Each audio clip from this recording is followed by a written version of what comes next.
भगवान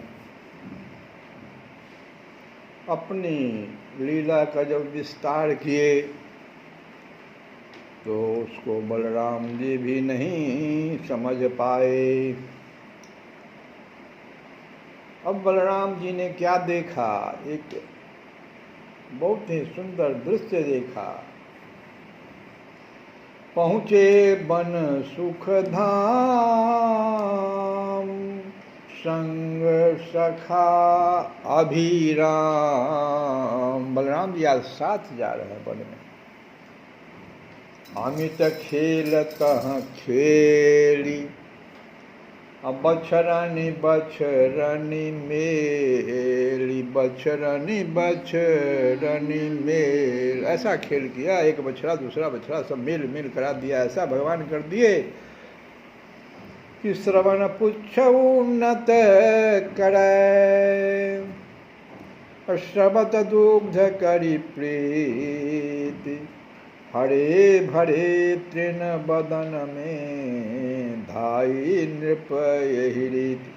और देखते देखते सारी गाय पर्वत से नीचे उतर आई। बछड़ा को जो देखी, भगवान कृष्ण बछड़ा बने हुए थे, जो बछड़ा पीछे से आ गया। ये लोग गाय जो ऊपर है पर्वत के ऊपर, सारी गायें पर्वत से नीचे उतर आई और गोवत्सों के समीप जा पहुंची। खैर गाय आ गया गोवत्स के पास तो कोई बात नहीं, इसको भूल जाइए। गायें तो स्नेहातिरेक वश जीभ निकाल कर इन बछड़ों को, ये जो गोवत्स है जो कृष्ण बने हुए, इनके अंगों को ऐसे चाटने लगती है मानो उठाकर अपने हृदय में रख लेना चाहती है। थन से दूध की निर्मल धारा तो कब की क्षरित हो रही है। और समस्त अपना रसपान करा देने के उद्देश्य से ये गाय जो है अपने स्तन इन बच्चों के मुख में रख ही देती है, और गोवत्स भी हुमक हुमक कर दूध पीने लग जाता। सारा बलराम जी देख रहे हैं। अब इधर जो गौ के चराने वाले जो ऊपर पर्वत पर थे, उन्होंने क्या देखा कि धेनु धाई बछरन ढिग आई, अब प्यावन लगी प्रेम अधिकाई। वत्सवती अपि धेनु प्रवीणे, प्यावत भई तजि बाल नवीने।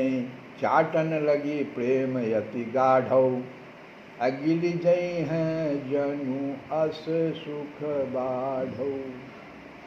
ये देखा उन लोगों ने कि किस प्रकार से गाय जो है अपने बछड़ों से मिल रही है। उधर अपने प्रयास में व्यर्थ हुए देखकर ये रक्षक गोप के क्रोध का पार नहीं, गाय भाग गई। अपने बछड़ों को भी यहाँ एकाध को छोड़ करके भाग गई। कहाँ भागी, क्यों भागी, सारा परिश्रम निरर्थक उनका हुआ, नहीं रोक पाई। इससे लज्जा का अनुभव करने लगे और क्रोध का संचार हो गया। अब देखो गाय पर नहीं क्रोध पर आया, क्रोध आ गया उस गोवत्स पर जो नीचे है, जिस पर ये किसका गाय भाग गया था। गोवत्स पर ही नहीं, गोवत्स का जो संरक्षक नीचे था, श्री कृष्ण के रूप में अनेक जो गोवत्स संरक्षक बने हुए थे, छोटे छोटे बालक, वो भी तो नीचे थे। तो उन पर क्रोध आ गया। वे सोचने लगे पशु तो पशु है, इसमें बुद्धि नहीं है, वास्तविक अपराधी तो ये शिशु हैं जो गोवत्स लेकर यहाँ आ गए हैं। और फिर क्या था, उनके दिमाग में आ गया कि इन सबों ने जानबूझकर गायों को बिछुकाया है। हमारे गाय ऊपर थे और ये कहाँ से ये सारे गोवत्स और इसके संरक्षक बच्चे सब आ गए, शिशु सब, हमारे सारे गायों को ऊपर से नीचे दौड़ा दिया, बिछुकाया है। ऐसा सोचकर क्रोध से अभिभूत हुए वे गोपगण, ऊपर वाले जो गोपगण हैं सो नीचे आ गए और उनके दिमाग में था कि आज बालकों को दंड देंगे। नीचे उतरने लगे। उस दुर्गम पर्वत पथ को पार करते समय उन्हें अत्यंत कष्ट भी हो रहा था। फिर भी तीव्र क्रोध के आवेश में चाहे कुछ हो जाए, आज जो है इन शिशुओं पर शासन करना ही है, इस आवेश में पूरे वेग से चलकर वे गिरिराज के तट देश में नीचे उतर गए। और जैसे नीचे उतरे कौन बताए, पहले उनकी दृष्टि गो समूह पर पड़ी या बालकों पर, किस पर उनकी दृष्टि पड़ गई कौन बतावे कहता है। गाय तो तन मन हो रही है बत्सरों को अपना स्नेह दान देने में, वो तो थन से दूध पिला रही है। उनके लिए रक्षक वर्ग के रोष कषायित नेत्र का कोई अर्थ नहीं, किंतु जब इनकी दृष्टि बालकों पर पड़ी तब एक बार तो वे सब के सब बालक सन्न हो गए डर के मारे। अवश्य ही स्थिति बदलते देर न लगी, निमेष गिरते न गिरते अनेक पलक झपकते रक्षक गोपों की दशा भी विचित्र ही हो गई। वे आए थे तो शिशुओं की भर्त्सना करने, दंड देने, और हुआ क्या, उनके भी भीतर वात्सल्य का प्रबल प्रेम उमड़ गया। सब तो कृष्ण थे। जब गाय जो है कृष्ण के रूप में अपने वत्स को देख करके उस तरह से अपने भावना को दिखा रही है, तो फिर इन गोपों की दशा क्या होगी। सोचो, आए थे दंड देने और क्या हो गया, वात्सल्य के प्रबल प्रवाह में सहसा सब गोप जो है निमग्न हो गए। क्या हुआ, कैसे हुआ, या किसी ने नहीं देखा। उधर कृष्ण और बलराम जी एक पेड़ के नीचे चुपचाप खड़े हैं। कृष्ण तो कुछ देख नहीं रहे, बलराम जी सारे दृश्य को देख रहे हैं। बस उन्होंने शिशुओं की ओर देखा ही था कि एक झोंका सा आया, तड़ित लहड़ी सी छू गई, स्नेह सिंधु की, मन बुद्धि प्राण इंद्रिय शरीर सब डूब गए। अब भगवान को कोई देख ले किसी रूप में, सोचो इस मन बुद्धि चित्त का क्या हाल होगा। मन बुद्धि प्राण इंद्रिय सब शरीर सब डूब गए, क्रोध की वृत्ति समा गई, ऊपर उठी अनुराग की लहरें, प्रेम की लहरें, अनुराग प्रेम से भी ऊंचे अनुराग की लहरें उठ गई। इनके साथ ही नाचते हुए उनके प्राण दौड़े पुत्रों को अंक में भर लेने के लिए। सब अपना अपना पुत्र समझ लिए थे। पुत्र को तो सब छोड़ के वहाँ से आया, घर से आया हुआ था गाय चराने, सब भूल गया। सोचो, जैसे गाय भूल गई अपने पूर्ववती पुत्रों को, वैसे ही ये भी भूल गए और इन पुत्रों को अंकों में भर लेने के लिए दौड़ गए। और जो हाथ में लगूड़ लाठी लेकर के आए थे कि आज मारेंगे, वो हाथ से लगूड़ गिर गया, भुजाएं फैल गई और ऐसे उल्लास से उन सब ने अपने अपने पुत्रों को उठाकर अंक में धारण कर लिया, वक्षस्थल से लगाया, फिर मस्तक को चूमा। वे इस समय पुत्रों के स्पर्श से, उसके घ्राण से जिस परम आनंद का अनुभव कर रहे हैं, उसकी चर्चा श्रीमद्भागवत में आई है कि पशुपालन रोकी जब धेनु, अरुकी न बैमुख श्रम भाफेनु, रोष भरे दृगयति रत नारे, पंच त्यागी धाये अतिहारे, सरिता गिरि बन उपवन माही, आए दौरत तन सुधि नाही, आए यद्यपि रोष भर तारण मन अनुरागी, तारण करने आए थे तो आए यद्यपि रोष भर तारण मन अनुरागी, तदपि देखी बालक बदना बढ़ो प्रेम बड़ भागी, यद्यपि ऋषयति घोर निरखी बदन सब मिटी गई, प्रेम उमग नहीं थो रहसिलिए उड़लाई सुत रहसिलिए उड़लाई सुत शीस सूंघि पुनि पुनि उड़लाई मानहु परी परम निधि पाई मानहु परी परम निधि पाई। ओह वाह, क्या कहा था, कितना देखो प्रेम का अनुराग यहाँ। लीला शक्ति की प्रेरणा ही इन्हें पुनः यहाँ से अलग करती है। अब तो एक लीला हो गया, बलराम जी को दिखा रहे हैं सब। आज ये अपने पुत्रों को छोड़कर किसी अन्य कार्य में योगदान कर सके या संभव ही नहीं रहा था।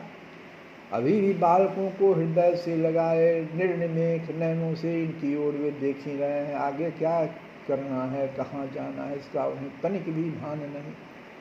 कुछ क्षणों के अनंतर अचिंत्य प्रेरणा बस उन सबने पुत्रों को गोद से उतारा भी सही, पर सुधबुध खोए से भ्रांत से हुए वे वहीं खड़े रहे। गायों की दशा भी ऐसी ही थी। ये तो गोपों की दशा, गाय की भी दशा ऐसी है। उन्हें भी किसी अलक्षित हाथों ने ही बस्तरों से अलग किया। आंखें तो उनकी भी लगी रही अपने साधकों की ओर ही, पर शरीर से वे हट आई। पालक वर्ग ने इनकी ओर देखा या नहीं, यह निर्णय कठिन है। हाँ, यंत्र परिचालित ये हुए उनके हाथ अपने आप ऊपर उठ अवश्य गए हैं, संकेत कर रहे हैं गायों को पुनः गिरिराज शिखर की ओर बढ़ चलने के लिए, और ये उधर ही चलने लग जाती हैं। इनके पीछे गोप भी चल पड़ते। सारा भगवान 1 मिनट के अंदर सारा लीला शक्ति से अब सब कुछ बदल दिए। अब देखो, और सारे गोप गायों को ऊपर चढ़ने के लिए इशारा कर दिया। सारी गाय ऊपर अब चल रही है, इच्छा पूर्वक नहीं, जैसे कोई बरबस खींचे लिए जा रहा, इस प्रकार वे जा रहे हैं। वे कुछ भी बोल नहीं सकते। कंठ अश्रु के आवेग से रुद्ध हो चुका है, और अब तो उन्हें पथ दिखना भी बंद हो गया है।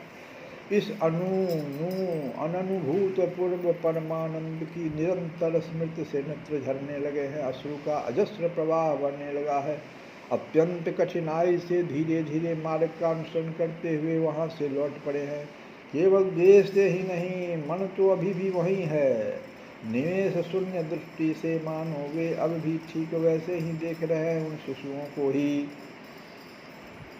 गद गद कंठ नयन भरी बारी, गद गद कंठ नयन भरी बारी, एकटक रहे सुबदन निहारी, एकटक रहे सुबदन निहारी।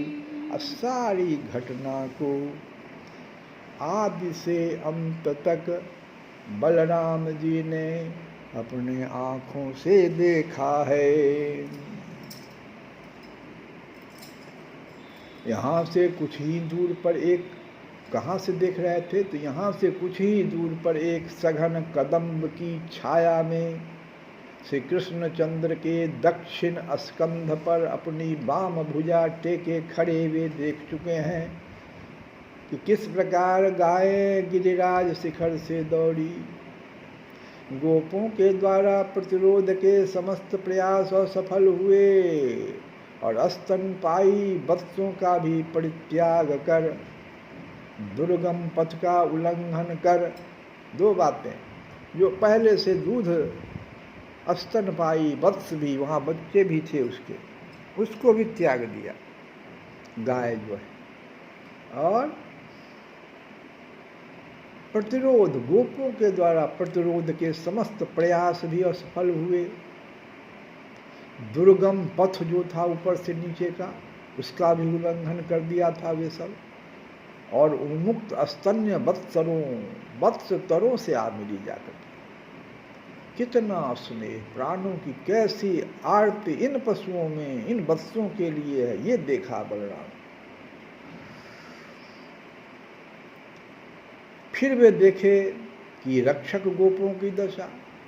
प्रथम तो अपनी संतति के व्यवहार से क्षोभ, फिर वह क्रोध कंपित कलेवर और पश्चात पुत्रों की ओर देखने मात्र से ही प्रेमावेश का वह निखरा हुआ सौंदर्य, दोनों का सामंजस्य कितना आश्चर्यमय है। रोहिणी नंदन बड़े ध्यान से सब कुछ देख रहे हैं और सोच रहे कि ऐसा क्यों हुआ,